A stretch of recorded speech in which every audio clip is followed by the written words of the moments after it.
Row here on the right. Coach, less than halfway through the game, you guys had 23 shots, so you were on track for almost 50 shots. And then after that, you had a stretch of 7 minutes, I think, with no shots. Do you think Canada has an ability to sort of flick a switch and lock it down when it wants to, and how do you overcome that?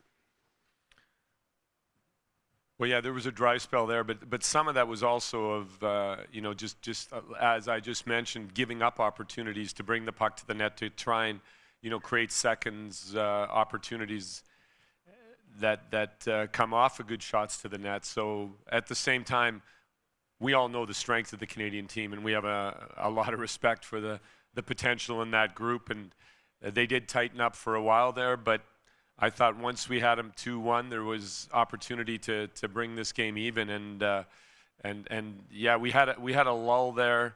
You're right, for a stretch. I thought we got stuck out a couple of times. We ended up with some tired D on long shifts in the second period, over a minute, and that catches up to you for a few shifts onwards as you're trying to recover. So I think that was. The weakest part of our game was that little stretch in the second, but I liked a lot of the first and a lot of the third and pieces of the second. So we got to build on that, and we definitely need to get our power play firing, which has been our Achilles heel here offensively. Second row in the middle. Coach, we spoke a lot about momentum going into this game. How did the mood shifted after tonight's performance, and what were your words to your team after the game?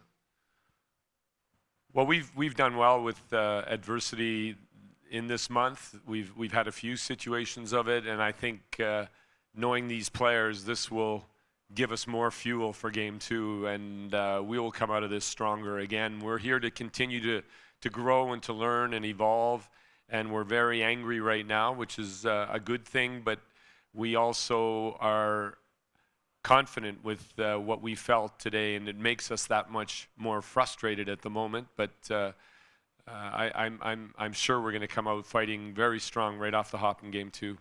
Frank Cervelli, front left here. Ralph, you just mentioned the anger factor. How do you balance sort of going forward tomorrow with the positive reinforcement from what you saw tonight, and also kind of reminding that taking any sort of moral victories from tonight isn't going to count for much in an elimination game? No, I mean, we all know this is a final series, and also that it's a best of three, and what order you win the two games in is irrelevant. And I think that we just have a group that understands the opportunity that we're in and that we've created with a lot of hard work and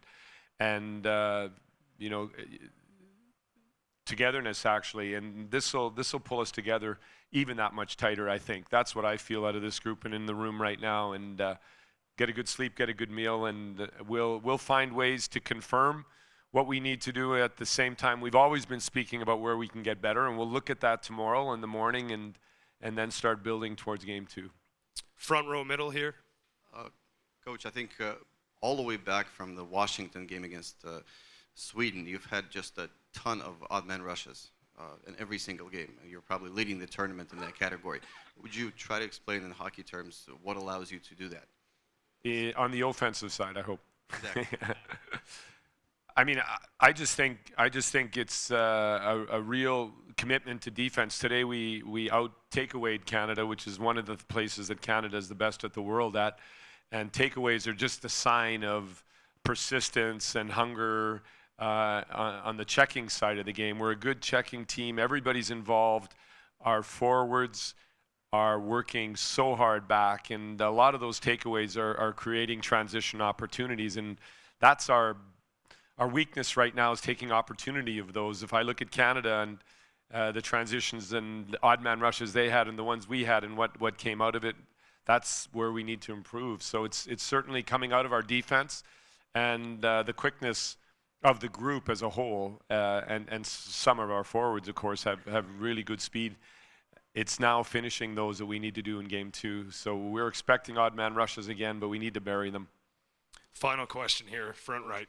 Coach, defensemen score very few goals at this tournament, just actually 8 of 76, and also not so good game in power play, not only your team, but all the tournament. How can you explain these trends, and how do you think are they interconnected? Well, I think on the defensemen, just the general defensive commitment here at a tournament of best on best is very high from players that might not be doing it all the time in their club teams. They might have other line mates or partners who do more of the dirty work in the defense. And here, the willingness of these best players to do what it takes to win is putting players in shot lanes that they're committed to. Unbelievable shot blocking going on here. It's difficult for defensemen to get pucks through. And the penalty killing commitment is so high. I mean, I think we've got about a 7% power play ratio right through all teams here at the tournament combined. And again, it's the understanding of what it takes to win at a best on best tournament. It's not necessarily always pretty, but you've got all of Team Canada's players playing excellent defense and working hard away from the puck. So those factors, I think, are coming into play here.